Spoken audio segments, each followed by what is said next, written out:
नमस्कार दोस्तों, स्वागत है आपका मेरे स्टूडेंट मोटिवेशनल चैनल अग्रवाल विशाल पर। मैं विशाल अग्रवाल, MBA MCOM PGDIT, को founder and managing director of SBN group of schools.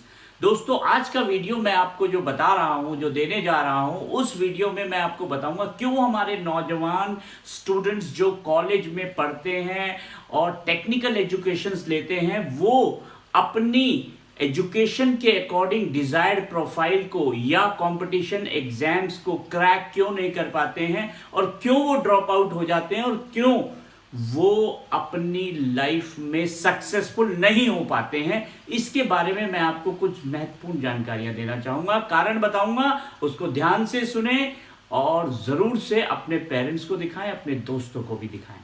तो सबसे पहली बात मैं आपसे जो कहना चाहूंगा कि कोई भी बच्चा जो 12th पास करता है, उसको जब कॉलेज में जाना होता है तो उसके पास पहले एक दिशा नहीं वो चूज कर पाता। वो बहुत ज्यादा कन्विंस्ड होता है अपने साथ के लड़के लड़कियों के बोलने पर कि उनको क्या चीज पसंद आ रही है। कोई कहता है जी मैं तो BSc कर रहा हूं, अरे ठीक है भाई, मैं भी BSc कर रहा हूं। कोई कहता है मैं BCom कर रहा हूं, ठीक है भाई, मैं भी BCom कर रहा हूं। कोई कहता है नहीं मैं तो BBA कर रहा हूं, तो वो कहता है जी मैं भी BBA करूंगा। एक्चुअली उनको अपने आप में एक क्लियर पिक्चर नहीं पता कि मुझे करना क्या है। तो ये क्लैरिटी बहुत जरूरी है अगर आपको अपने डिजायर्ड गोल के ऊपर फोकस करना है और उसको क्रैक करना है। तो आपके पास बिल्कुल अपने टारगेट की क्लैरिटी होनी चाहिए कि आपको लाइफ में आगे किस फील्ड में अपना कैरियर बनाना है। किसी के देखा देखी कहे सुने से नहीं जाना है, या किसी ने कहा मैं ये कर रहा हूं तू भी ये कर, नहीं नहीं नहीं, मेरा अपना टेस्ट है, तुम्हारा अपना टेस्ट है, पांचों उंगलियां बराबर नहीं होती। So you have to decide your own goal statement, your own well, your own taste, and according to that only you have to select your further studies and curriculum. Now second जो बहुत जरूरी बात है, क्यों बच्चे नहीं कर पाते हैं कॉम्पिटिशन एग्जाम्स को क्रैक। दूसरी जो मैं बात बताने जा रहा हूं वो ये है कि आजकल का ट्रेंड है जो मैं देख रहा हूं, जब बच्चा 12th पास करके कॉलेज में जाता है, सपोज वो BCom कर रहा है, BSc कर रहा है, या BA कर रहा है, या BBA कर रहा है, BCA कर रहा है, तो वो क्या करता है, उसके साथ साथ कोई ना कोई साइड में जॉब ज्वाइन कर लेता है। अब जॉब ज्वाइन करने के 2-3 कारण हो सकते हैं। पहला, फैमिली की फाइनेंशियल कंडीशंस उसको मजबूर करती है कि नहीं मुझे करना पड़ेगा, अभी पैसा नहीं मिल रहा है। दूसरा, मेरे साथ के दोस्त ने भी वहां पे जॉब कर रहा है, मैं भी कर लेता हूं।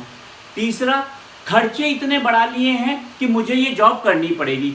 देखिए, ये तीनों चारों कारण जो भी हैं, इससे आपका भविष्य बनने वाला नहीं है, कुछ नहीं सुधरेगा। आपको किसी भी स्थिति में अपनी जॉब से बहुत दूरी करना है। जैसे आजकल आप बहुत अच्छा एक ट्रेंड देखेंगे कि लड़के या लड़कियां जैसे ही BA BCom BSc BBA BCA first year second year में होती है, तो या तो किसी स्कूल में ज्वाइन कर लेती हैं, वो टीचिंग में कोई प्री प्राइमरी को पढ़ा रहे हैं, या वो घर में ट्यूशन शुरू कर देते हैं। माँ बाप भी बड़े खुश हो जाते हैं कि अरे देखो जी ट्यूशन पढ़ा रही है, अपना भी पढ़ रही है और ये बहुत अच्छी बात है, अपना खर्चा भी निकाल रही है। नहीं, ये आपके लिए बहुत घातक है, इससे ध्यान से सोचिए। क्योंकि अगर आप किसी स्कूल में जॉब कर रहे हैं, या आप किसी शॉपिंग सेंटर में, किसी मॉल में, किसी कंपनी में अकाउंट्स की, क्लैरिकल की, कोई भी ऐसी कोई जॉब कर रहे हैं, तो आपकी पहले तो जॉब टाइमिंग कंफर्म हो गई, तो आपका दिमाग आधा तो वहां चला गया। दूसरा, आप चाह के भी अपनी स्टडीज पे फोकस नहीं कर पाते, क्योंकि एक तो आपको काम करना है, दूसरा वहां पे जो आपका सोशल सर्कल बन गया उसको भी आपको देखना है। अब ऐसी स्थिति में आप अपनी स्टडीज के लिए टाइम कब निकालेंगे?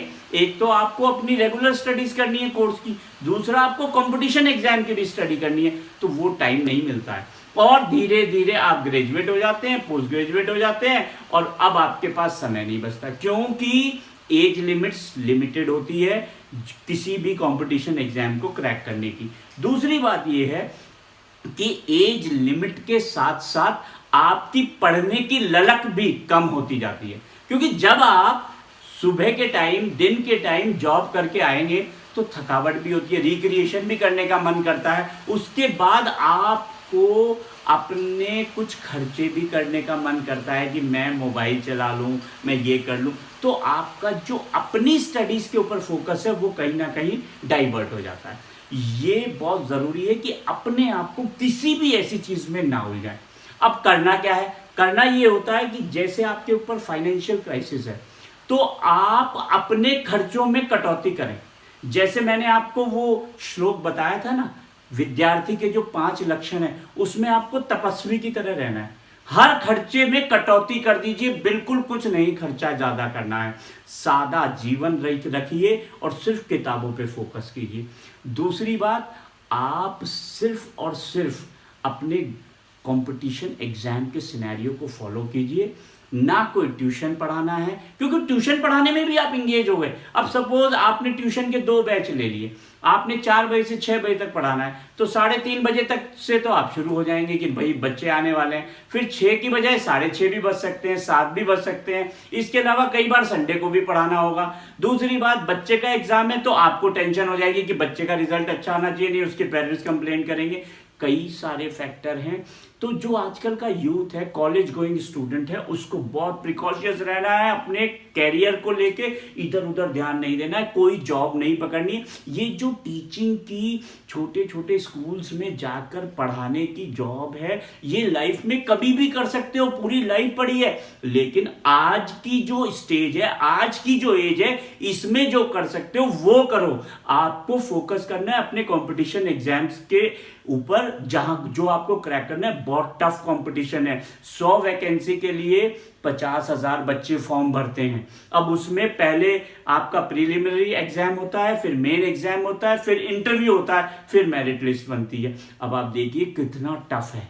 100 पोस्ट के लिए अगर 25,000 50,000 बच्चा फॉर्म भर रहा है तो आपको कितना बेहतर होना होगा। तो इसके लिए एक clear focus, clear determination, clear dedication, clear devotion आपके गोल स्टेटमेंट पे होना चाहिए, तभी आप इसे क्लियर कर पाएंगे। और इसीलिए मेरा आपको सजेशन है, don't involve yourself in any such small part time jobs और ट्यूशंस और anything like that that can distract your concentration towards your big goal. एक बड़ी चीज आप अचीव नहीं कर पाएंगे। और अंतिम एक बात जरूर कहूंगा, अगर आप अनसक्सेसफुल हो जाते हैं तो कभी मत घबराइए, बिल्कुल नहीं, दोबारा से कोशिश करना है। क्योंकि मैंने आपसे कहा था, आचार्य चाणक्य को मैं फॉलो करता हूं। चाणक्य ने कहा है कि पराजय हमेशा अनित्य होती है, वो हमेशा नहीं होती है।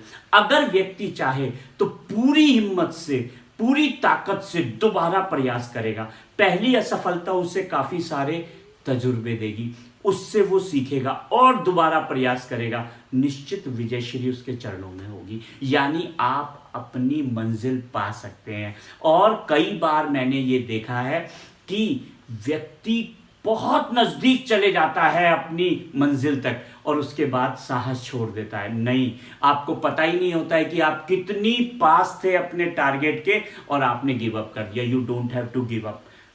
Again and again and again you have to try. At last you will be successful.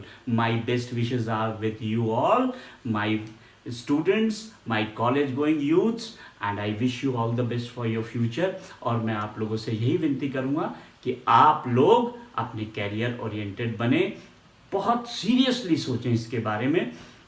अगर आपको मेरा वीडियो पसंद आया हो, सब्सक्राइब करें, बेल आइकन प्रेस करें, लाइक करें, कमेंट करें। मैं आगे आपको दूसरा और अच्छे वीडियोस लेके आऊंगा। धन्यवाद। जय।